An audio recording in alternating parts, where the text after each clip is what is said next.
जम्मू और कश्मीर सफीर चौधरी ने अरफाज डिंग के अधिकारियों के लिए सरकार से की तत्काल कार्रवाई की मांग। 1 दिसंबर 2025 दोपहर 2 बजे तक डेडलाइन कार्रवाई न होने पर होगा सार्वजनिक प्रदर्शन। समाज सेवी सफीर चौधरी ने अरफाज डिंग के अधिकारों को लेकर सरकार के समक्ष कड़े शब्दों में कार्रवाई की मांग उठाई। उन्होंने साफ कहा कि यदि सरकार 1 दिसंबर 2025 दोपहर 2 बजे तक उचित कदम नहीं उठाती तो वे समर्थकों के साथ सार्वजनिक विरोध प्रदर्शन करने के लिए मजबूर होंगे। सफीर चौधरी ने मीडिया से बात करते हुए कहा कि अरफाज डिंग के साथ हो रहे अन्याय को अब बर्दाश्त नहीं किया जाएगा। उन्होंने बताया कि लगातार शिकायतों के बावजूद प्रशासनिक स्तर पर कोई ठोस कदम नहीं उठाया गया, जिससे जनता में गहरा रोष है। उन्होंने सरकार को स्पष्ट चेतावनी देते हुए कहा कि अगर निर्धारित समय सीमा तक न्याय नहीं मिला तो जनता के साथ सड़क पर उतर कर बड़ा विरोध किया जाएगा।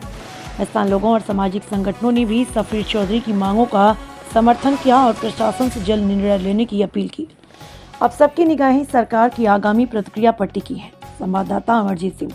लेकिन कल 2 बजे से पहले इसकी अलॉटमेंट दीजिए, और अगर ऐसा नहीं होता है तो कल 2 बजे के बाद हम लायाबल बनाएंगे। ये इस तरीके से नहीं चलेगा। हम कल 2 बजे के बाद प्रोटेस्ट पे बैठेंगे, उसके बाद फिर मत कहना कि भाई देखिए जाए प्रोटेस्ट भी शुरू हो गया और ये इतने सारे हजूम और इतने सारे लोग जो है रोडों पे क्यों निकले हैं। कल 2 बजे तक का अल्टीमेटम है आपके पास। इस जमीन की अलॉटमेंट दीजिए और इस मकान को कंपनसेट करिए बनाने के लिए, क्योंकि आपके लोगों को है।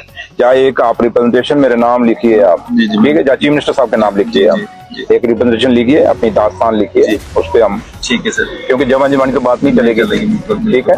एक रिप्रेजेंटेशन आप दे दीजिए, ऑनरेबल सीएम साहब भी अब आ जाएंगे जम्मू, ठीक है, तो आप मुझे दे दीजिए, तो मैं फिर आपको मिलाऊंगा। वो कहते हैं रिटर्न एप्लीकेशन लिखो। तो मैं कहना चाहूंगा यहाँ से डिप्टी सीएम साहब और नेशनल कॉन्फ्रेंस, अगली बार जब किसी के पास आप वोट मांगने जाओगे ना, तो रिटर्न लेटर लेके जाना साहब ने। एक वोटर के नाम पर लेटर छापना, पहले वो दे के उसके बाद वोट मांगना। अगली बार टोपी लेके मत चले आना, जैसे पिछली बार जैसे आप देख रहे हैं। आज चौथा दिन है, लगभग 4 दिन से लगातार 2 चीजें समझ में आ रही है कि भाई अरफाज डिंग का मकान गिरने के बाद एलजी साहब कह रहे हैं कि भाई ये उमर साहब की सरकार ने किया, उनकी एडमिनिस्ट्रेशन ने किया, और उमर साहब कह रहे हैं कि एलजी साहब के इशारे पे ये हुआ। हमें आपसे कोई लेना देना नहीं है जी। ये उमर साहब ने किया तो भी, और अगर ये एलजी साहब ने कराया तो भी।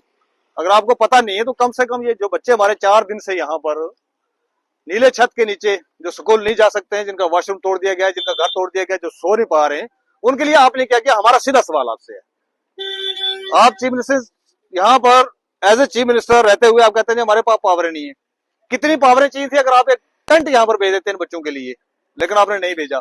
कितने पावरें चाहिए थी आपको? अगर ये 5 मरले का मकान जो जहां पर था, ये तोड़ा गया है, अगर आपको नहीं पता था, ये सच बात है अगर, तो इसको अलॉट करके देने के लिए कौन सी पावरें चाहिए थी आपको? वो पावरें कहां से आनी थी?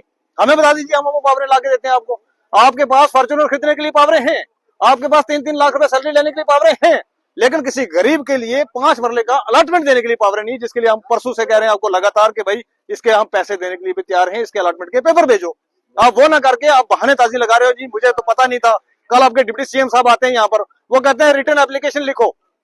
तो मैं कहना चाहूंगा यहाँ से डिप्टी सीएम साहब और नेशनल कॉन्फ्रेंस, अगली बार जब किसी के पास आप वोट मांगने जाओगे ना, तो रिटर्न लेटर लेके जाना साहब ने। एक वोटर के नाम पर लेटर छापना, पहले वो दे के उसके बाद वोट मांगना। अगली बार टोपी लेके मत चले आना, जैसे पिछली बार आप टोपी लेके आए थे, लोगों ने आपकी इज्जत रखी, एक भारी मैंडेट दिया, और आज आपको पूरी दुनिया के अंदर आई पता है कि अरफाज डिंग का नुकसान किया है। पूरी दुनिया को आई पता है, पूरी जम्मू कश्मीर आज जो 1.5 करोड़ लोग हमारे हैं वो आज दुखी हैं, उन सबको पता है, लेकिन सिर्फ आपको पता नहीं है, क्योंकि आप तो वो नई फॉर्च्यूनरों में चल रहे हैं आराम से।